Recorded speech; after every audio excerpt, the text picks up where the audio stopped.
ഇന്ന് ഞാൻ നിങ്ങളുമായി പങ്കുവയ്ക്കുന്നത് ദൈവവചനത്തിൽ വ്യക്തമാക്കിയതുപോലുള്ള പിശാചിൻ്റെ തിരിച്ചുവരവിനെക്കുറിച്ചാണ്. ഒന്ന്, ജീവനുള്ള ഏകസത്യദൈവമായ യേശുക്രിസ്തു ഇന്നും നമ്മോടൊപ്പം വസിക്കുന്നു എന്ന യാഥാർത്ഥ്യവും പിശാച് എന്ന യാഥാർത്ഥ്യവും നമ്മോട് കൂടെ തന്നെ ഈ ഭൂമിയിൽ അദൃശ്യലോകത്ത് വസിക്കുന്നു എന്നതിനെക്കുറിച്ചും തിരിച്ചറിഞ്ഞ ഞാൻ ആ സ്ത്രീയിൽ നിന്നും പിശാച് ഇളകി മാറി പോകുന്നതായി കണ്ടു.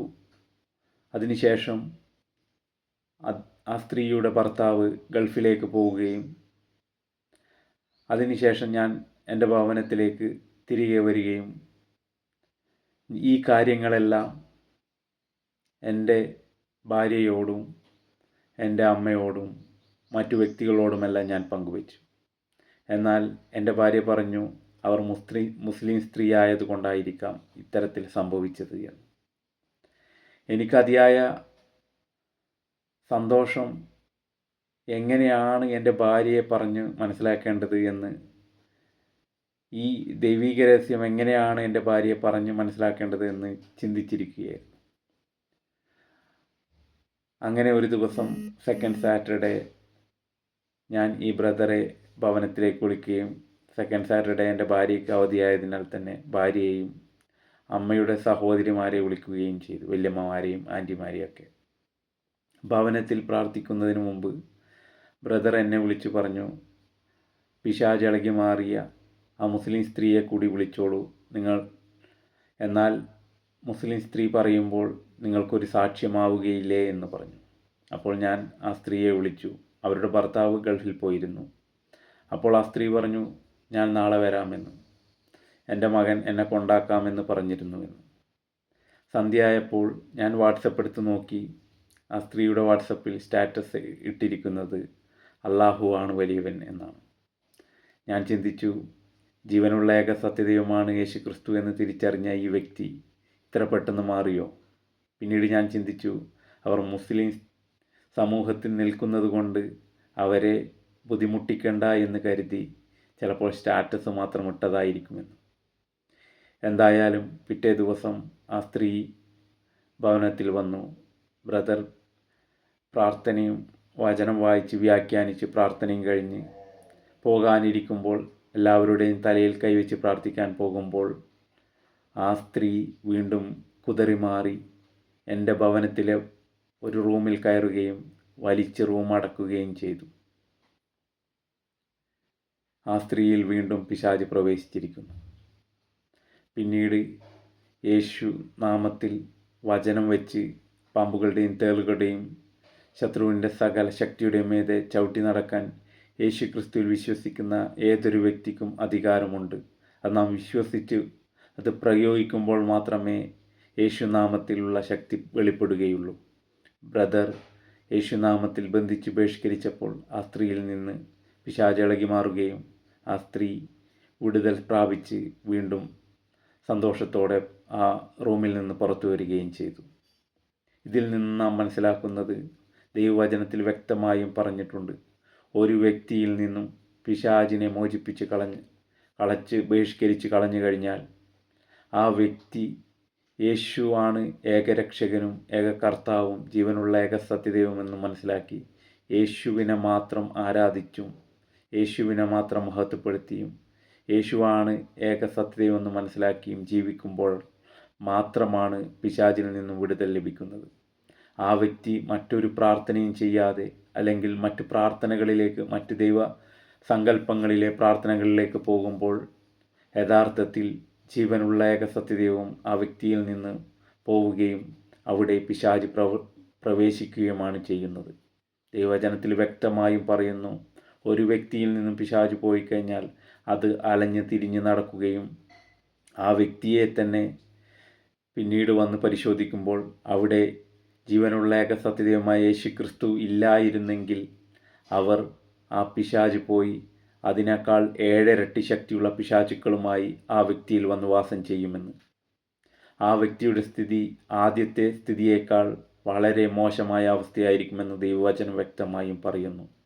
ഉദാഹരണമായി പറയുകയാണെങ്കിൽ, ഒരു വ്യക്തി, വെള്ളമടിക്കുന്ന വ്യക്തിയാണ്, ഒരു ധ്യാനത്തിന് വന്ന് വചനം കേട്ട് യേശുനാമത്തിൽ വിടുതലും സൗഖ്യവും ലഭിച്ച് അദ്ദേഹം വെള്ളമടിക്കാതെ ജീവിക്കുന്ന വ്യക്തിയായി തീരുകയും ആ വ്യക്തി ഭവനത്തിൽ പോയി യേശുവിനെയോ ആരാധിക്കാതിരിക്കുകയും മറ്റു പ്രാർത്ഥനകളിലേക്കും അവരുടെ ദൈവസങ്കല്പങ്ങളിലെ പ്രാർത്ഥനകളിലേക്കുമൊക്കെ മുഴുകി അദ്ദേഹം ജീവിക്കുമ്പോൾ യഥാർത്ഥത്തിൽ യേശു ആ വ്യക്തിയിൽ നിന്ന് പോവുകയും പരിശുദ്ധാത്മാവ് ആ വ്യക്തിയിൽ നിന്ന് പോവുകയും അവിടെ പൈശാചിക ശക്തികൾ, ആ വ്യക്തിയിൽ നിന്ന് പോയ പൈശാചിക ശക്തികൾ വീണ്ടും ആ വ്യക്തിയിൽ പ്രവേശിക്കുകയും ആ വ്യക്തി പൂർണ്ണമായും ആ പിശാചിൻ്റെ അധീനതയിലാവുകയും വെള്ളമടിച്ചു കൊണ്ടിരുന്ന വ്യക്തി പിന്നീട് വെള്ളമടിക്കുകയും ഒരു 10 പേർക്കെങ്കിലും വാങ്ങിക്കൊടുക്കുകയും 10 ഭവനത്തെ കൂടി നശിപ്പിക്കുകയും ചെയ്യും. ഇത് ദൈവവചനത്തിൽ പറഞ്ഞിരിക്കുന്നതാണ്. ഇത് പൂർണ്ണമായും ഇത്തരത്തിൽ തന്നെ സംഭവിക്കുമെന്ന് എൻ്റെ അനുഭവത്തിലൂടെ ഞാൻ മനസ്സിലാക്കി. പലപ്പോഴും ഇന്ന് പല ധ്യാന കേന്ദ്രങ്ങളിലും അക്രൈസ്തവർ വരികയും പലരും വിടുതൽ വാങ്ങുകയും രോഗശാന്തി വാങ്ങുകയും ചെയ്തതിന് ശേഷം അവർ കരുതുന്നത് ഒരു ഡോക്ടറെ അടുത്ത് പോയി രോഗം മാറി എന്ന അവസ്ഥയിൽ വരികയും അവർ അതിന് പ്രതിഫലമായി കയ്യിലുള്ള പൈസ 1000 രൂപയോ 2000 രൂപയോ ശസ്ത്രക്കാഴ്ചയായി നൽകുകയും ചെയ്യുന്നു. പിന്നീട് തിരിച്ചു വന്ന് അവർ അവരുടെ ഭവനത്തിൽ പ്രവേശിക്കുകയും അവരുടെ പ്രാർത്ഥനകളിൽ മുഴുകുകയും ചെയ്യുന്നു. യഥാർത്ഥത്തിൽ അവർ തിരിച്ചറിയുന്നില്ല യേശു ഏകരക്ഷകനും ഏക കർത്താവും ജീവനുള്ള ഏക സത്യദൈവവുമാണെന്ന്. ഒരു വ്യക്തി ദൈവവചനത്തിലൂടെ തിരിച്ചറിഞ്ഞ് യേശുനാമത്തിൽ പ്രാർത്ഥിക്കുമ്പോൾ ദൈവവചനത്തിൻ്റെ ശക്തിയാലും യേശുനാമത്തിൻ്റെ ശക്തിയാലുമാണ് പിശാചുക്കൾ പുറത്തു പോവുകയും രോഗവിടുതൽ സംഭവിക്കുകയും ചെയ്യുന്നത്. അവർ യേശുവിനെ സ്വീകരിച്ചത് കൊണ്ട് മാത്രമാണ് യേശുനാമത്തിൻ്റെ ശക്തിയാൽ അവർക്ക് രോഗശാന്തിയും വിടുതലും ലഭിക്കുന്നത്. അല്ലാതെ ഒരു ഡോക്ടറെ അടുത്ത് പോയി പൈസ കൊടുത്ത് രോഗം മാറ്റുന്നത് പോലെയല്ല. അതുകൊണ്ട് തന്നെ അവർ തിരിച്ചുപോയി പ്രാർത്ഥിക്കുമ്പോൾ ആ വ്യക്തിയിൽ നിന്ന് പരിശുദ്ധാത്മാവ് ഇറങ്ങിപ്പോവുകയും അവർ മറ്റു പ്രാർത്ഥനകളിലേക്ക് മുഴുകുമ്പോൾ ആദ്യത്തെ ശക്തിയെക്കാട്ടിയും ഇരട്ടിയുള്ള ശക്തിയാൽ പിശാചുക്കൾ ആ വ്യക്തിയിൽ പ്രവേശിക്കുകയും മറ്റു പല രോഗങ്ങളാൽ അടിമപ്പെടുകയും മരണപ്പെടുക പോലും ചെയ്യുന്നതായി നമുക്ക് കാണാൻ സാധിക്കും. പലർക്കും ഈ പിശാചിൻ്റെ തിരിച്ചുവരവിനെക്കുറിച്ചുള്ള അറിവില്ലായ്മയാണ് ഇത്തരത്തിലുള്ള സാഹചര്യം ഉണ്ടാക്കിയെടുക്കുന്നത്. അതുകൊണ്ട് ഞാൻ വ്യക്തമായും പറയുകയാണ്, ആരെങ്കിലും രോഗശാന്തിയോ വിടുതലിനോ മനസ്സമാധാനത്തിനോ യേശുവിനെ ഏകരക്ഷകനും ഏക കർത്താവും ജീവനുള്ള ഏക സത്യദൈവവുമായി സ്വീകരിച്ചിട്ടുണ്ടെങ്കിൽ നിങ്ങൾ മനസ്സിലാക്കണം, യേശു ക്രിസ്തു ജീവനുള്ള ഏക സത്യദൈവമാണെന്നും ദൈവവചനത്തിനും സാക്ഷ്യമായിട്ടാണ് നിങ്ങൾക്ക് രോഗശാന്തിയും വിടുതലും മനസ്സമാധാനവും എല്ലാം ലഭിക്കുന്നത്.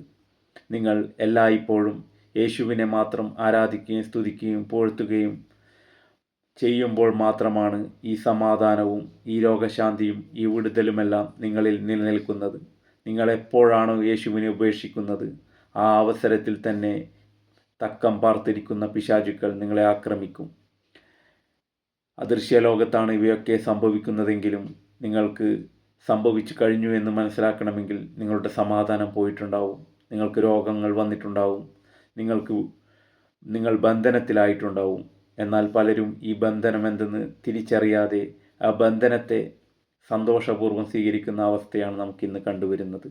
ഈ ദൈവിക രഹസ്യം എല്ലാ വ്യക്തികളും, ക്രൈസ്തവരും അക്രൈസ്തവരും തിരിച്ചറിഞ്ഞ് യേശുവാണ് ഏകരക്ഷകനും ഏക കർത്താവും ജീവനുള്ള ഏക സത്യദൈവമെന്നും തിരിച്ചറിഞ്ഞ് യേശുവിനെ സ്വീകരിക്കണമെന്ന് ഞാൻ ആഗ്രഹിക്കുന്നു.